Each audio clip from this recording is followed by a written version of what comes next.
Oi pessoal, vamos iniciar uma videoaula do nosso curso preparatório para o vestibulinho. A aula de hoje é de Biologia, é a nossa aula de número 15. O tema da aula de hoje é tecido muscular e tecido nervoso. Então, nós já vimos o tecido epitelial, o tecido conjuntivo, agora faltam o tecido muscular e o tecido nervoso. Então, vamos iniciar pelo tecido muscular. É formado por células alongadas, formando fibras agrupadas em feixes. Esse tecido é capaz de contrair, movimentando os órgãos, aparelhos e o corpo. As três formas de tecido muscular são liso, estriado e cardíaco. Então, vamos iniciar pelo tecido muscular liso. É formada por células mononucleadas, ou seja, possui apenas um núcleo, alongadas e de extremidades afiladas. No citoplasma encontramos miofibrilas formadas por proteínas contráteis, as quais realizam contrações rítmicas e lentas. Esse tecido é acionado independentemente da nossa vontade, ou seja, ele é involuntário. Tecido muscular estriado, formado por células multinucleadas, alongadas e apresentam estrias transversas. Estas estrias controlam as miofibrilas. Observamos que esse tecido se prende aos ossos. Por essa razão, o chamamos de tecido muscular estriado esquelético. Tecido muscular cardíaco, formado por células com um ou dois núcleos, alongadas, com estrias transversais, parecidas com as células do tecido muscular estriado, porém mais curtas. Observamos que as fibras se fundem umas com as outras, beleza? Então vamos dar uma olhada em cada uma delas. Então nós temos que o tecido muscular estriado esquelético, que formam a carne do corpo, tracionam os ossos nos movimentos voluntários, ou seja, a gente que controla o movimento.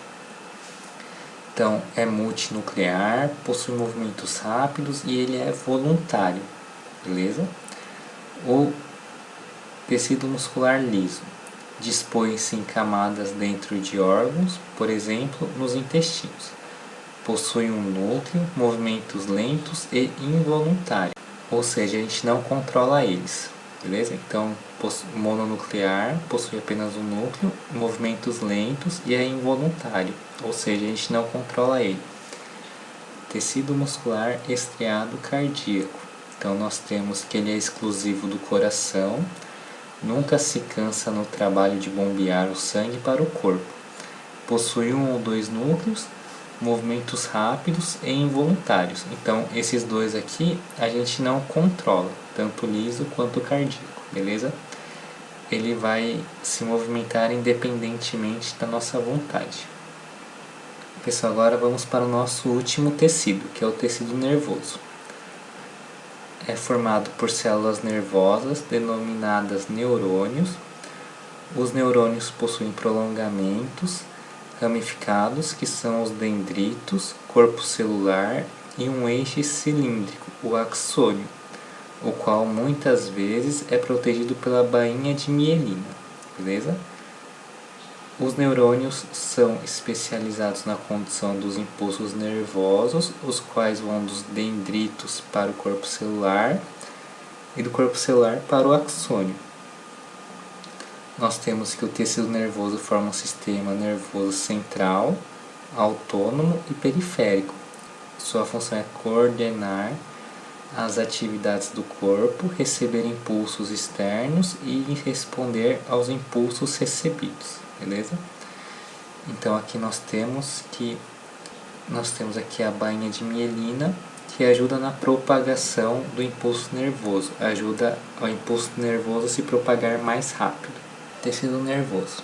Então, vamos ver agora um pouco sobre a transmissão do impulso nervoso. O impulso nervoso é causado por modificações elétricas e químicas que são transmitidas ao longo dos neurônios. A membrana do axônio em repouso apresenta cargas elétricas positivas ao lado externo e carga negativa do lado interno.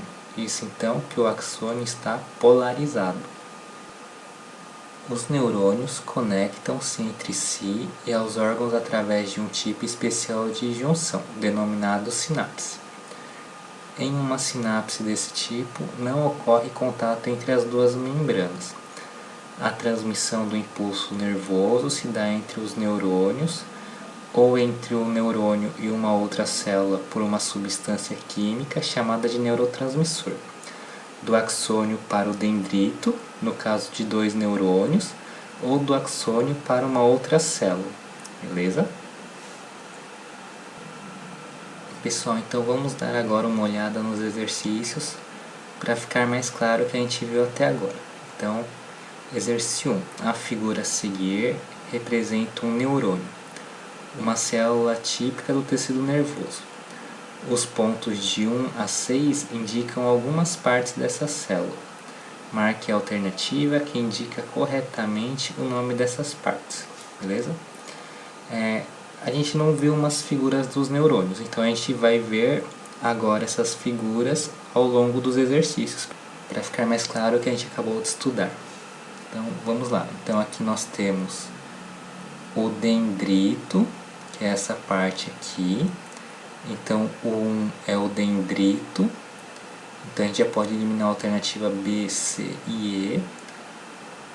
O 2 é o corpo celular, então a gente pode excluir a A.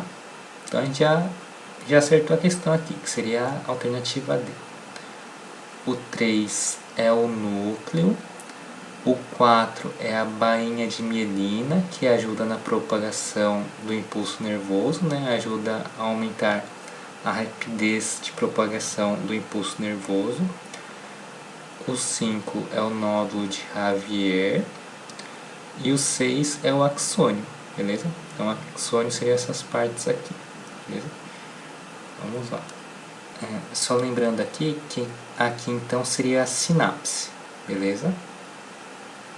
Aqui nós temos o axônio e aqui o dendrito, beleza?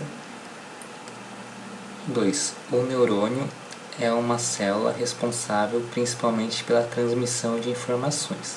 A estrutura de um neurônio está esquematizada a seguir. 2. O neurônio é uma célula responsável principalmente pela transmissão de informações. A estrutura de um neurônio está esquematizada a seguir. Observe a parte do neurônio indicada pelo número 1.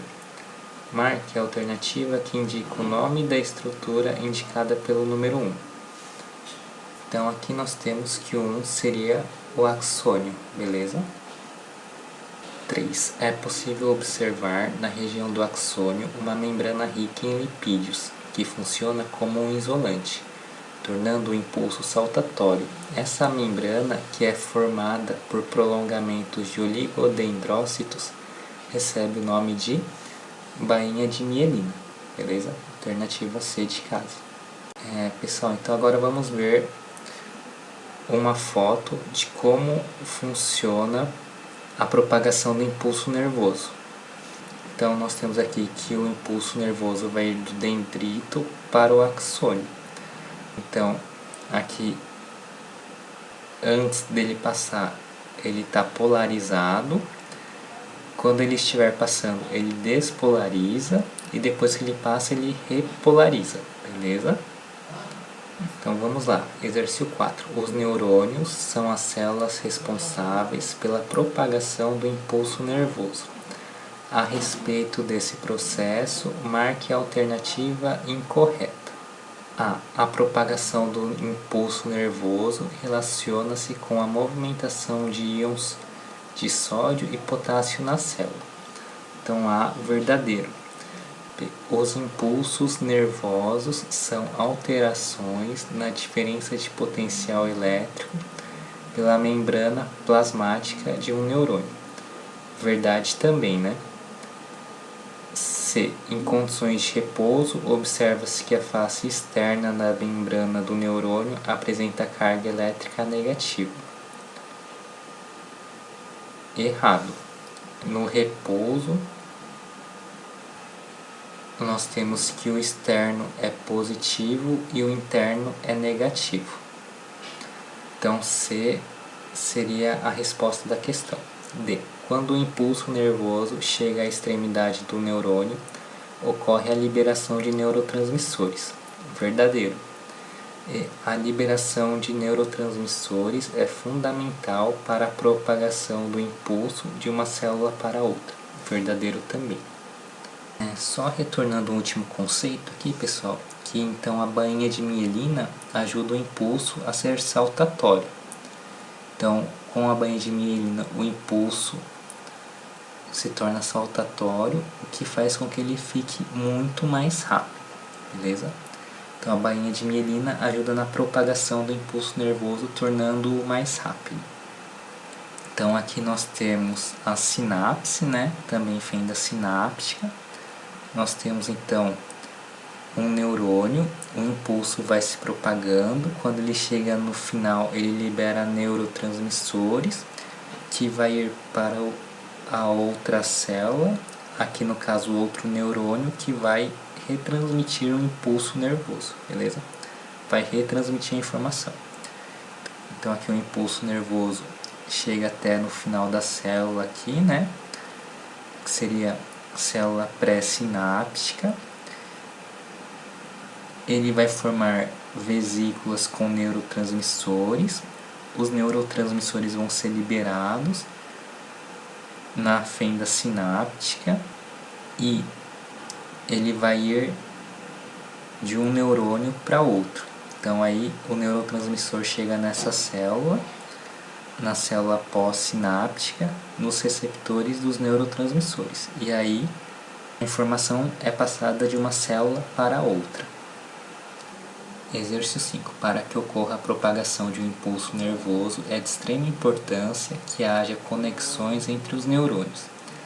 Esses locais, denominados de sinapses, apesar de não serem áreas de contato direto, permitem a passagem do impulso em virtude da liberação de neurotransmissores. Entre as alternativas a seguir, marque aquela que completa corretamente o espaço acima. Então, C, sinapse, seria a alternativa correta. Quando se estuda o tecido nervoso, é frequente que se mencione as células de Schwann, que vem a ser célula que circunda o axônio em determinados neurônios, formando a bainha de mielina, beleza?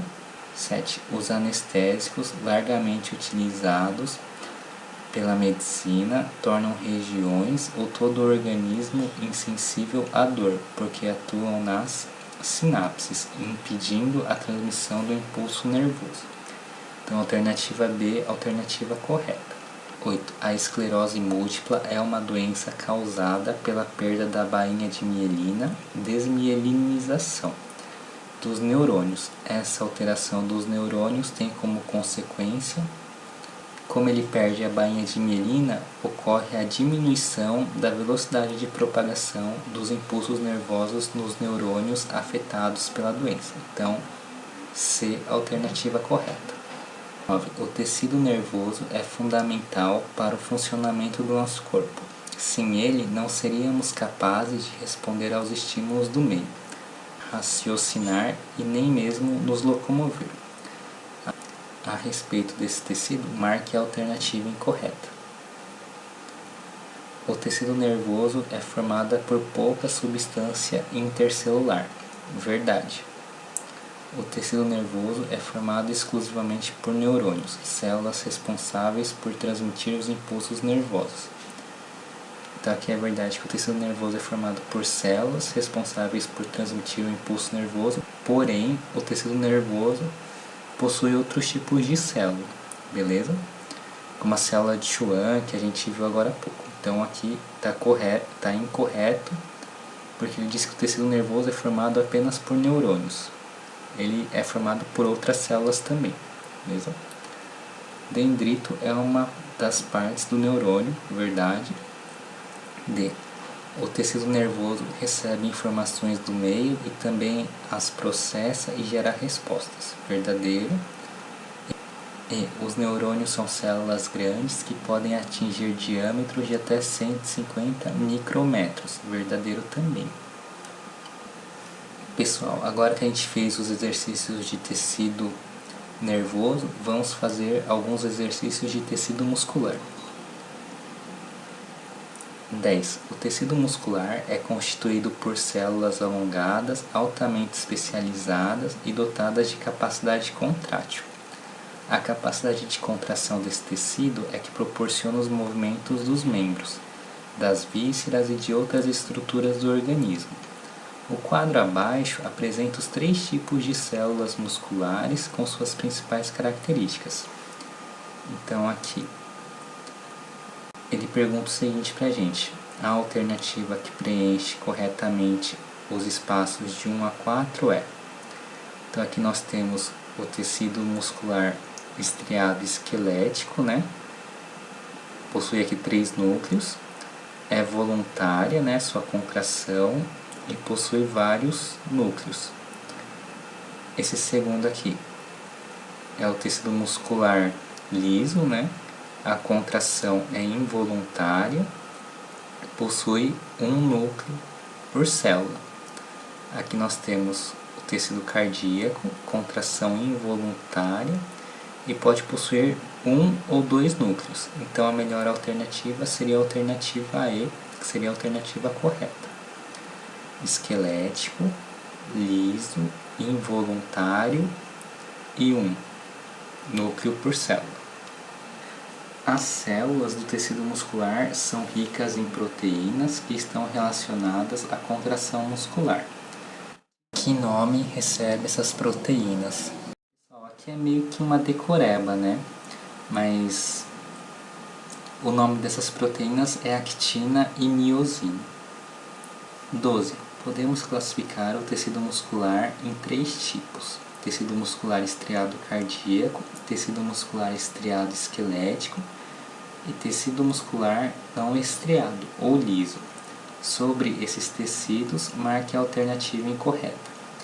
O tecido muscular liso é encontrado em órgãos do sistema digestório e está relacionado aos movimentos peristálticos. Então a A é verdadeira. B. O tecido muscular estriado esquelético possui contração voluntária, verdadeira também, já que a gente consegue controlar quando ele vai se movimentar ou não. C. O tecido muscular estriado cardíaco apresenta contração voluntária e é encontrada no coração. Então aqui está certo que ele é encontrado no coração, porém sua contração é involuntária. O coração bate independentemente da nossa vontade. Então C seria a resposta da questão. D. O tecido muscular estriado esquelético apresenta estrias longitudinais e transversais. Verdadeiro. O tecido muscular estriado esquelético liga-se aos ossos e atua no movimento. Correto também. 13. O alimento passa do esôfago para o estômago como resultado de uma onda peristáltica. Assinale a alternativa que mostra o tecido responsável pela peristalse do sistema digestório. Seria o tecido muscular liso, contração involuntária. Então, a alternativa correta, alternativa B.